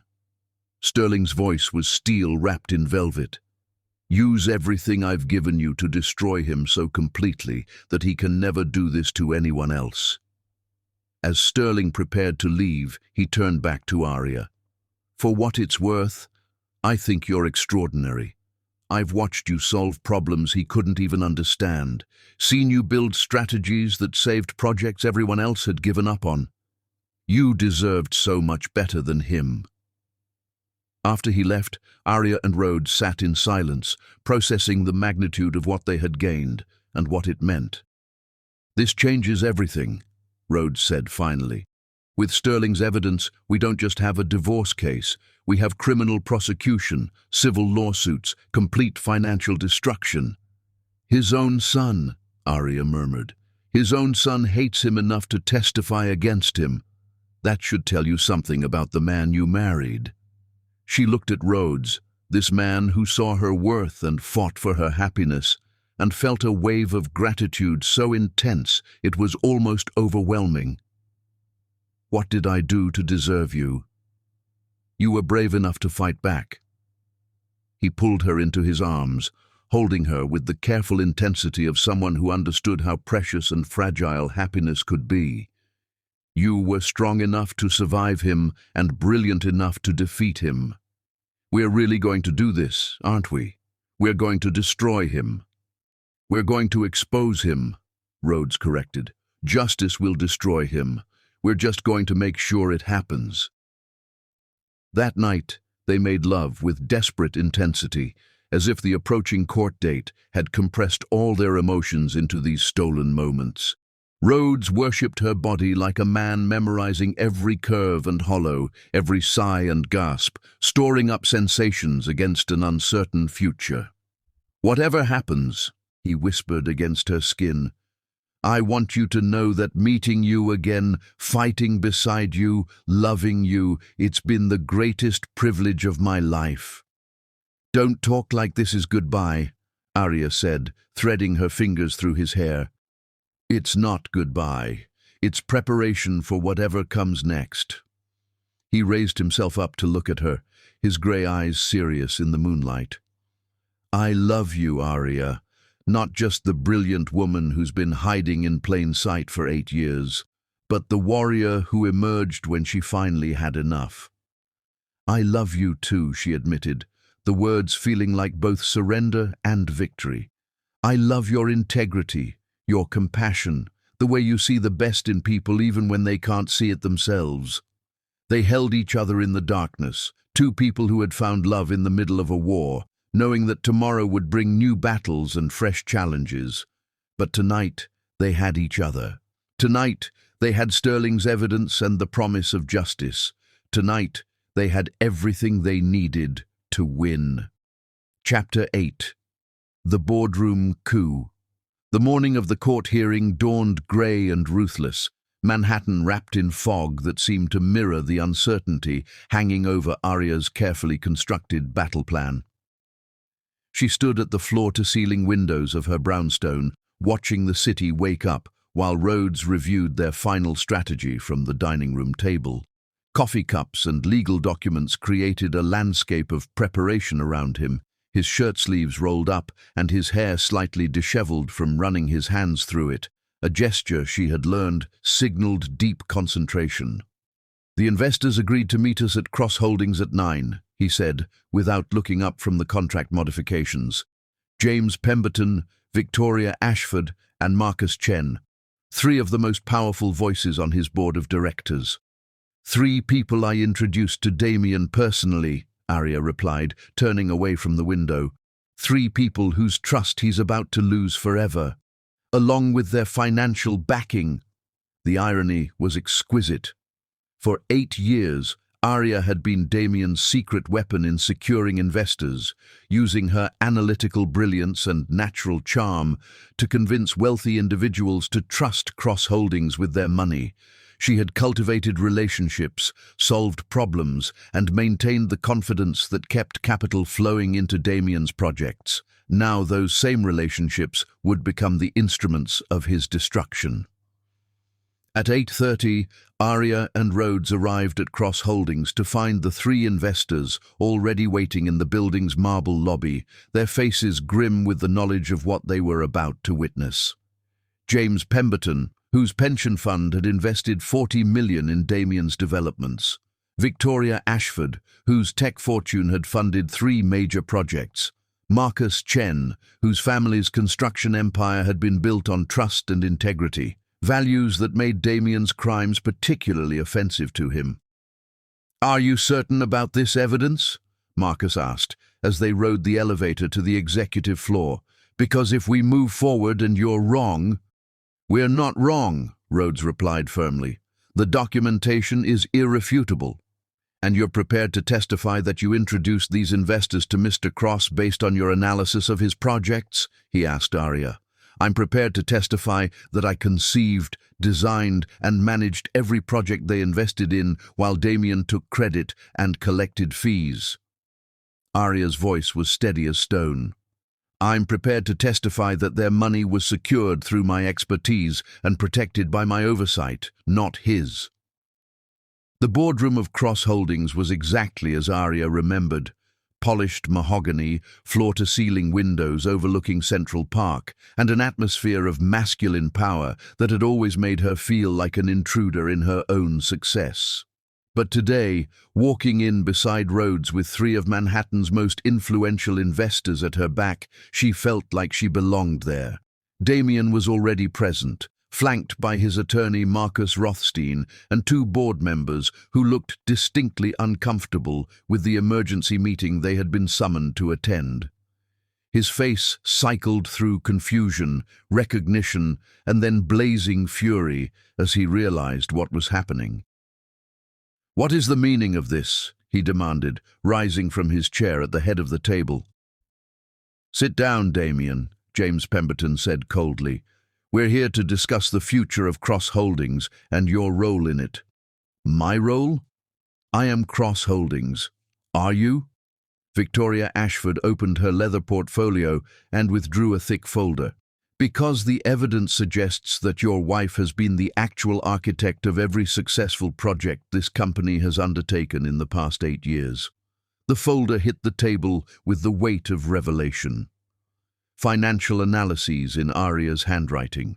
Project proposals bearing her electronic signature, but presented under Damien's name.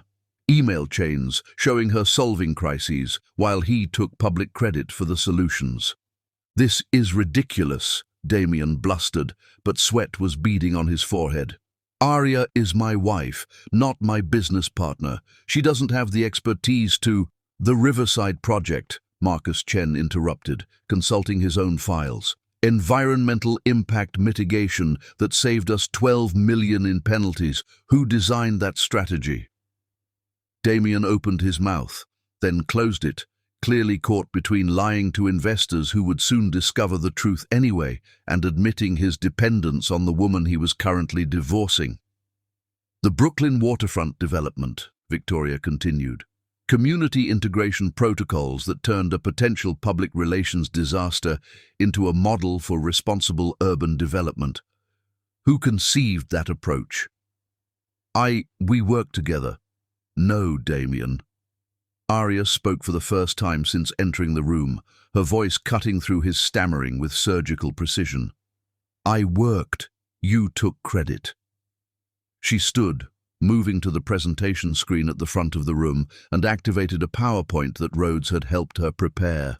Financial projections, project timelines, problem-solving methodologies, all in her distinctive analytical style, all bearing electronic signatures that proved her authorship.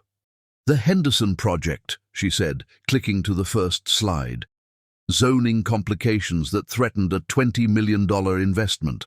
I identified the issues 3 months before groundbreaking.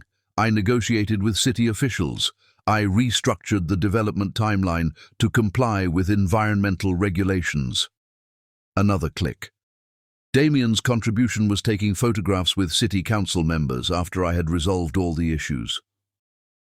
The room was silent, except for the soft sound of pages turning as the investors reviewed documentation that painted a clear picture of systematic credit theft. "The Meadowbrook development," Arya continued.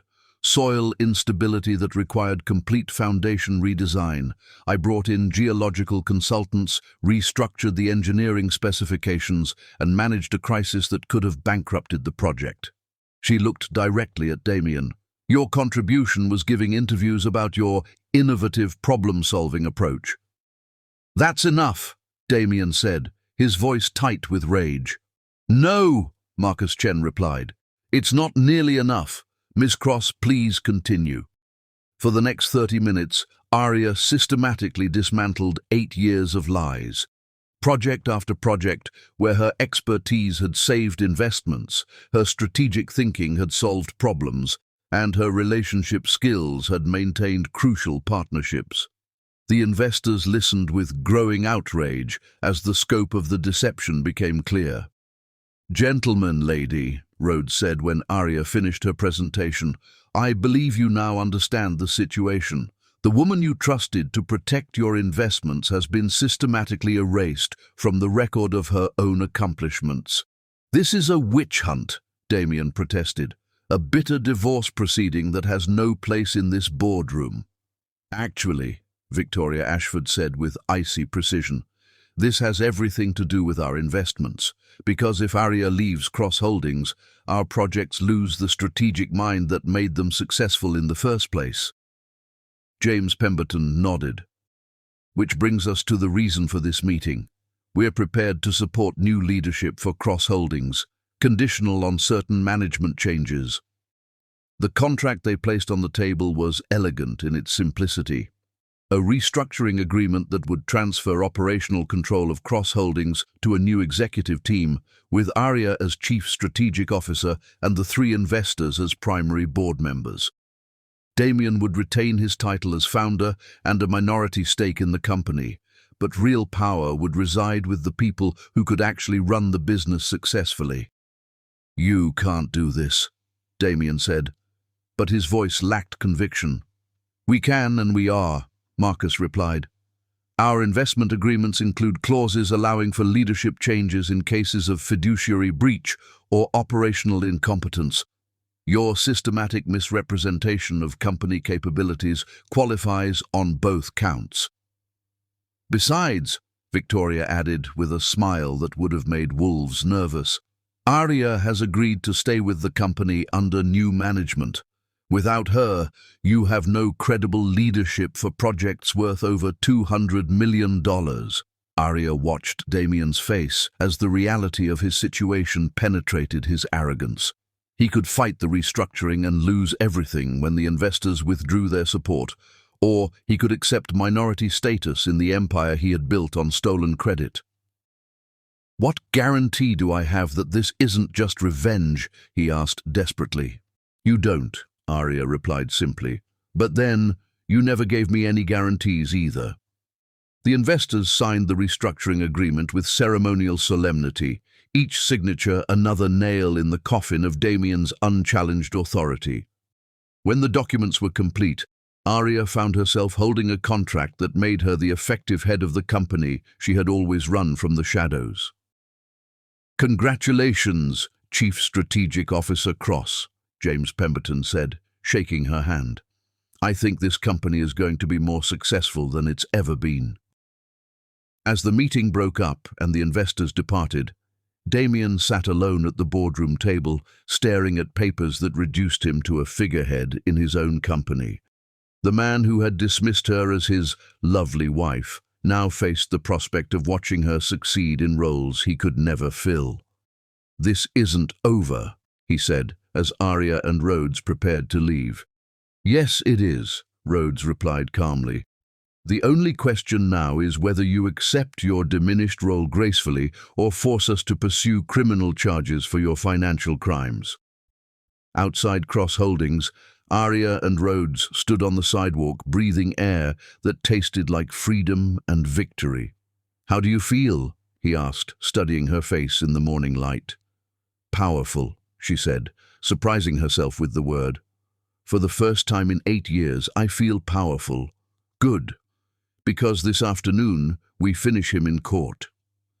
As they walked toward the courthouse where her divorce would be finalized and her new life would officially begin, Arya reflected on the journey that had brought her to this moment. From invisible wife to corporate executive, from victim to victor, from a woman who accepted scraps to one who claimed everything she deserved. The war wasn't over yet, but she could already taste victory, and it was sweeter than she had ever imagined. Chapter 9. The Reckoning Begins. The courtroom felt like a coliseum where gladiators came to die, and Arya Cross walked into it like a woman who had already counted the cost of victory. Judge Margaret Thornfield presided over Courtroom 3B with the no-nonsense authority of someone who had witnessed every variety of human failure and found them all equally tedious. Her silver hair was pulled back in a severe bun, her reading glasses perched precisely on her nose, and her expression suggested she would tolerate neither grandstanding nor incompetence from the attorneys appearing before her. "This is it," Rhodes murmured as they took their seats at the plaintiff's table. "Everything we've worked for comes down to the next few hours." Arya nodded, her hand steady as she arranged her notes. Behind them, the gallery was packed with reporters, society watchers, and business associates drawn by the promise of watching Manhattan royalty destroy each other in public. She could feel their eyes on her, measuring her composure, waiting for signs of the emotional breakdown that surely had to come. They would be disappointed. Across the aisle, Damien sat beside Marcus Rothstein, his expensive suit armor against the ignominy of being publicly exposed as a fraud. He looked confident, even arrogant, clearly believing that his wealth and connections would protect him from the consequences of his actions. He was about to learn otherwise. "Your Honor," Rothstein began his opening statement with the practiced ease of a man who charged $1,000 an hour, "this is a simple case of a marriage that has run its course. My client, Mr. Damien Cross, has built a real estate empire through hard work, vision, and entrepreneurial brilliance. The prenuptial agreement signed by both parties clearly delineates asset division in the event of divorce. Mrs. Cross is attempting to circumvent that agreement through baseless accusations and emotional manipulation." He painted Aria as a gold digger, a bitter wife seeking revenge through the legal system, a woman whose contributions to Cross Holdings were minimal and whose current claims were motivated by greed rather than justice. "Mr. Cross has been generous throughout this marriage," Rothstein continued. "He provided his wife with a comfortable lifestyle, social status, and the security that comes from being married to a successful businessman. Now, faced with the natural conclusion of their relationship, she seeks to destroy him rather than accept the terms they both agreed to 8 years ago. It was masterfully done, casting Damien as the reasonable party and Aria as the vindictive ex-wife whose accusations were motivated by spite rather than substance, but Rhodes was ready for him. "Your Honor," he began, his voice carrying the quiet authority that had made him one of Manhattan's most respected litigators, "my client is not seeking revenge. She is seeking justice. For 8 years, Aria Cross has been the invisible architect of her husband's success, the strategic mind behind every major project that built the Cross Holdings empire. Today, we will prove that the assets Mr. Cross claims as his own were created through my client's expertise, maintained through her relationships, and protected through her constant problem-solving." Rhodes moved to the evidence table, his movements deliberate and confident. "We will show that Mr. Cross has engaged in systematic credit theft, financial fraud, and criminal tax evasion.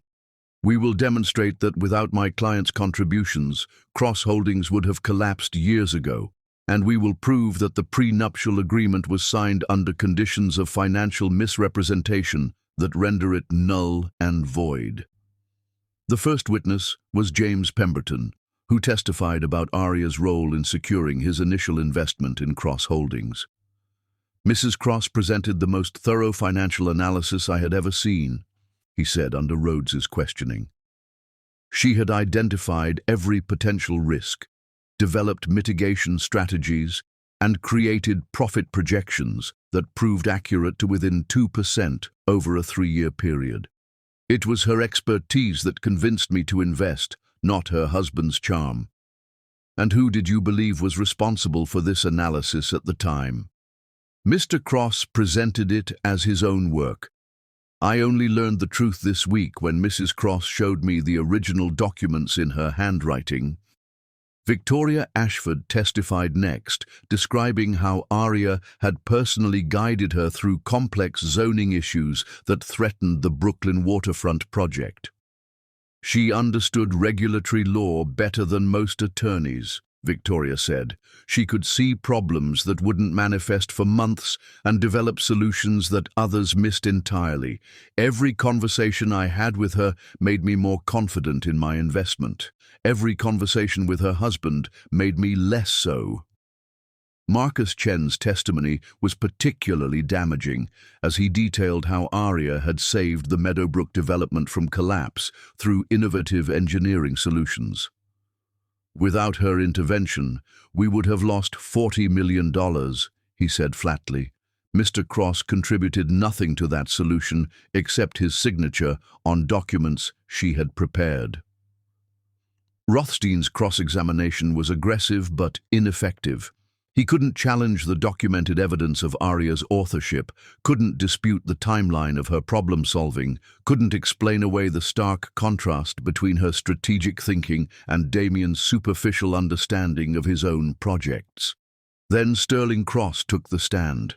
The courtroom buzzed with whispers as Damien's son walked to the witness box, his resemblance to his father unmistakable, but his demeanor entirely different.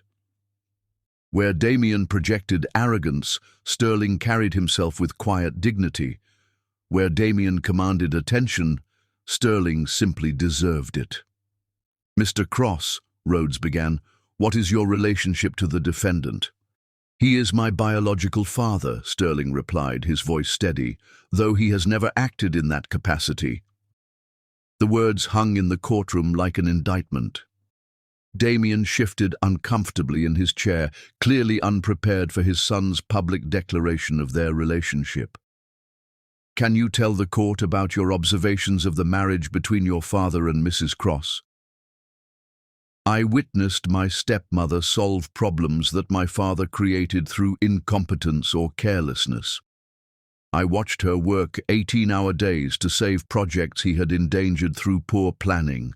I saw her create strategies that he would later claim as his own innovations."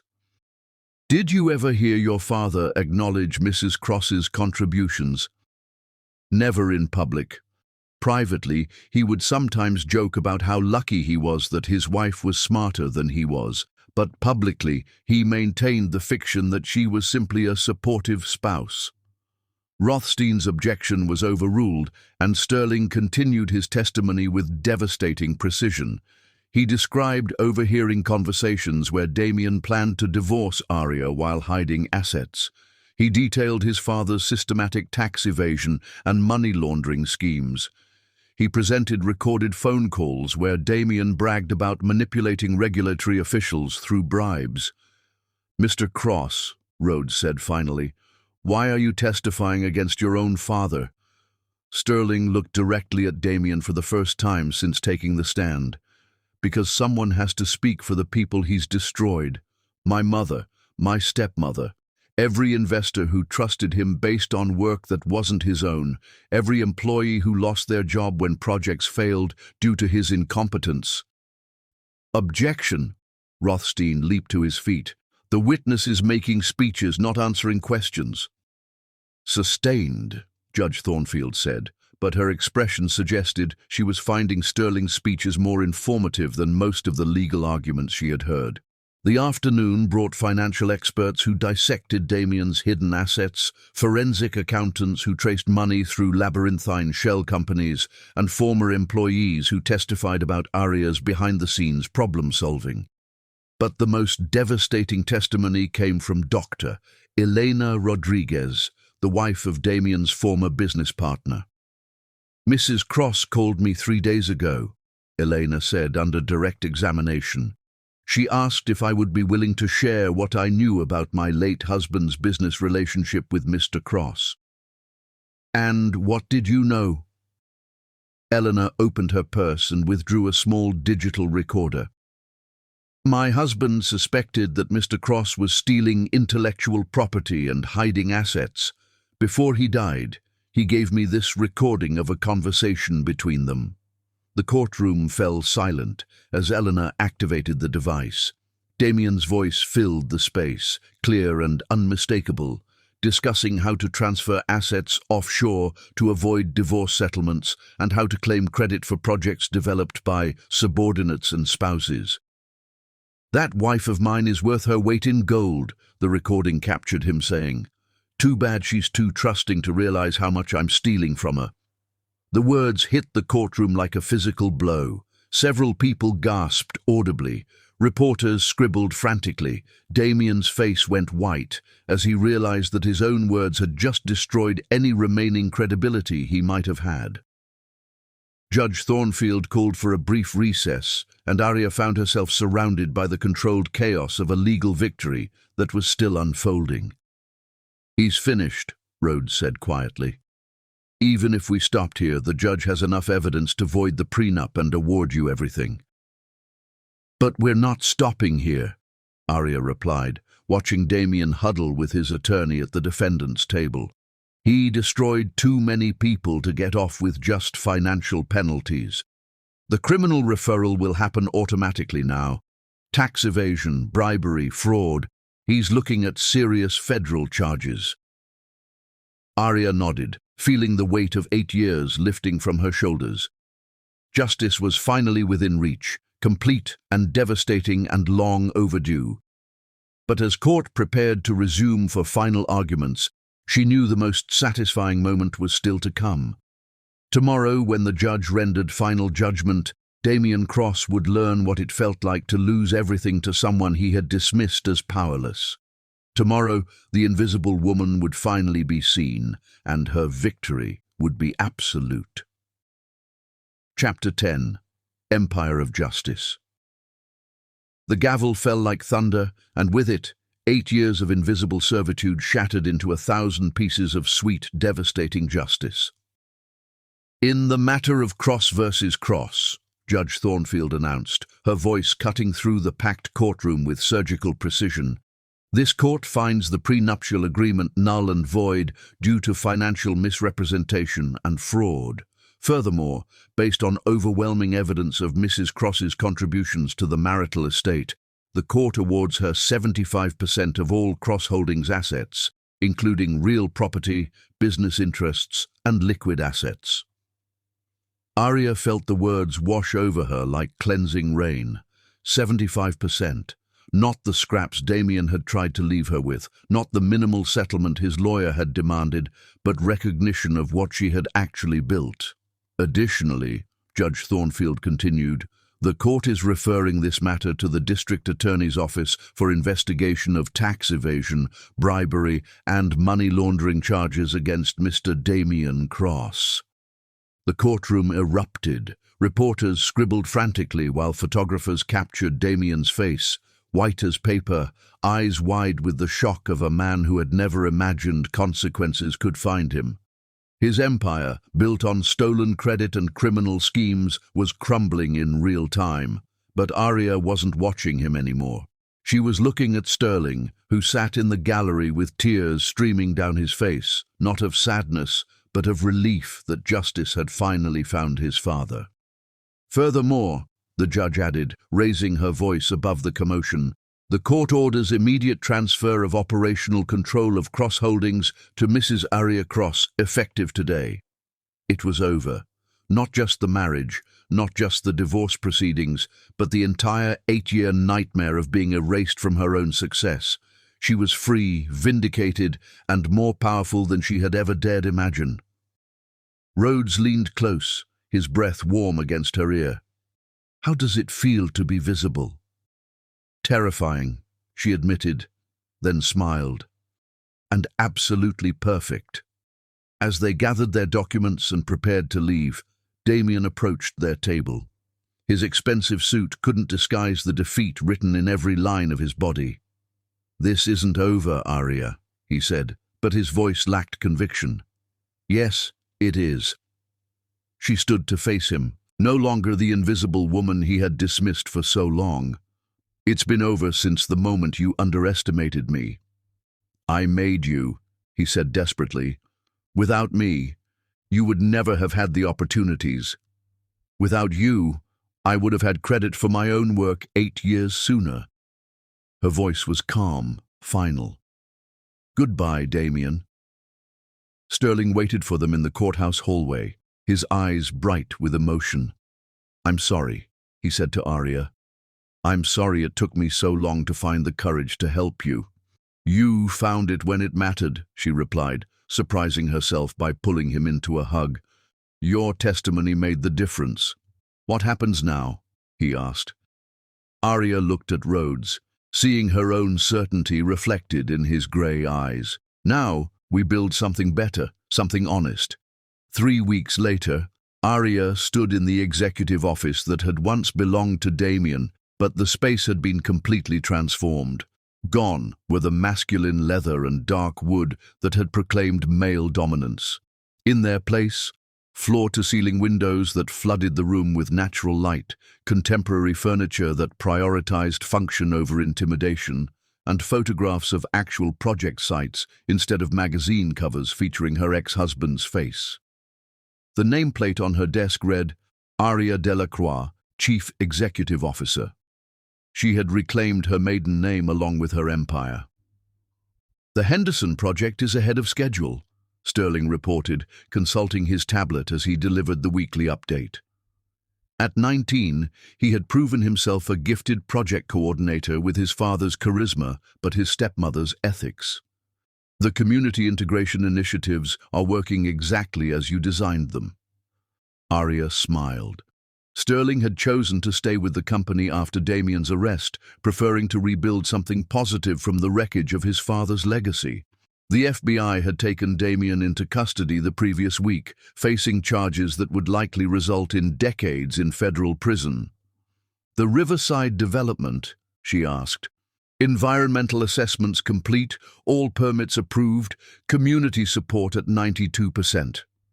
Sterling's pride was obvious. "The press is calling it a model for responsible urban development." "Because it is." Aria turned to look out at the city skyline. Manhattan spread below her like a conquered kingdom. "What else?" "The Pemberton Group wants to discuss 3 new projects. Victoria Ashford is proposing a joint venture for sustainable housing, and Marcus Chen's family is interested in expanding our West Coast operations. Success built on her own merit, her own strategies, her own reputation. It was intoxicating. "Oh," Sterling added, with barely contained excitement, "and Rhodes called. He's finished with court for the day and wondered if you were free for dinner." Aria's smile softened. Rhodes had been patient through the chaotic weeks of legal proceedings and corporate restructuring, supporting her transformation without trying to control it. Their relationship had deepened through shared victory, built on mutual respect and genuine partnership. "Tell him I'll meet him at Gramercy Park at 7, she said. "I have something important to ask him." That evening, Aria found Rhodes waiting for her on their favorite bench in the private park, the same spot where she had called him in tears the day she was served divorce papers. He looked distinguished in his grey suit, his silver hair catching the light from vintage lamp posts, his expression warming as she approached. "Chief Executive Officer," he said, standing to greet her with a kiss. "How does absolute power feel?" "Lonely," she admitted, settling beside him. "Which brings me to what I wanted to discuss." Rhodes raised an eyebrow. "Should I be worried?" "That depends on how you feel about mergers." Aria turned to face him fully, her heart hammering with nervous excitement. "Personal ones, I mean." "Are you proposing?" "Yes." She pulled a small velvet box from her purse, opening it to reveal a simple platinum band that caught the lamplight like captured starfire. "Rhodes Whitman, you saved my life, fought for my justice, and showed me what love looks like when it comes from someone who values my mind as much as my heart. Will you marry me?" His laughter was pure joy. "Only you would propose a corporate merger in a public park. Is that a yes?"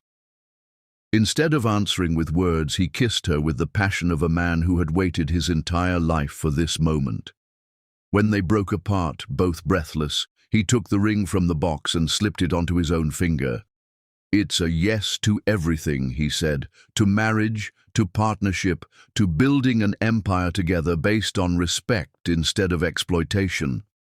As they walked home through the city lights, Aria reflected on the journey that had brought her to this moment.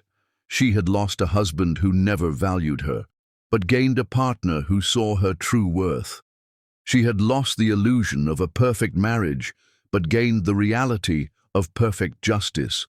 And Sterling, dear Sterling, who had found the courage to choose honor over blood, had gained a mother who would never let anyone diminish his worth. The empire she had built in shadows was now hers to run in full sunlight, with the man she loved beside her and a son who had chosen to call her family. Damien had tried to erase her, to reduce her to an accessory in his gilded life. Instead, he had awakened a force of nature who would spend the rest of her life proving that the most dangerous enemy is a brilliant woman who finally realizes her own power. Justice, Arya discovered, tasted exactly like freedom. And freedom, shared with the right person, was the sweetest revenge of all.